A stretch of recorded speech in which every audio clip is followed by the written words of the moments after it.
comprennent pas grand-chose. Ils en tiennent. La lutte continue pour ces intermittents qui occupent le grand air depuis 2 semaines. Une occupation qui demande de l'organisation.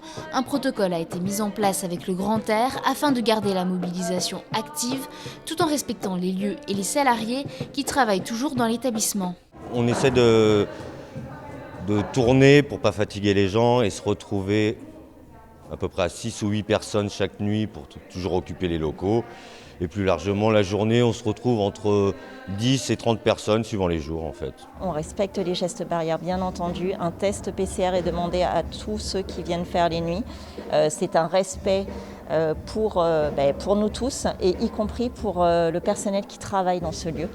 Les intermittents, contrairement à ce que pense notre ministre, sont des gens responsables, propres, qui ne dégradent pas les lieux. Et là, il y a des matelas. Une organisation jour et nuit qui demande du temps et surtout beaucoup d'énergie. C'est fatigant, mais c'est une bonne fatigue, dans le sens où en fait, depuis un an, il y a un silence qui s'est créé par la fermeture des lieux de culture, etc. Et du coup, de retrouver un petit peu cette vie, ces discussions autour de ça, c'est très fatigant, mais c'est vraiment très agréable. On avait besoin de ça. Si l'épidémie continue de progresser et les chiffres de contamination inquiètent le gouvernement, ses occupants restent confiants et continuent de croire à une réouverture des lieux culturels.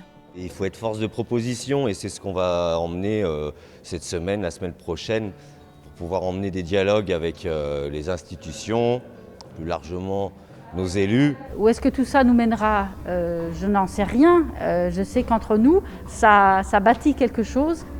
Et on verra bien, le chemin il se fait un peu chaque jour, il se fait en marchant comme on dit. Au-delà de soutenir les intermittents du spectacle, le mouvement englobe désormais d'autres combats, comme celui contre la réforme de l'assurance chômage.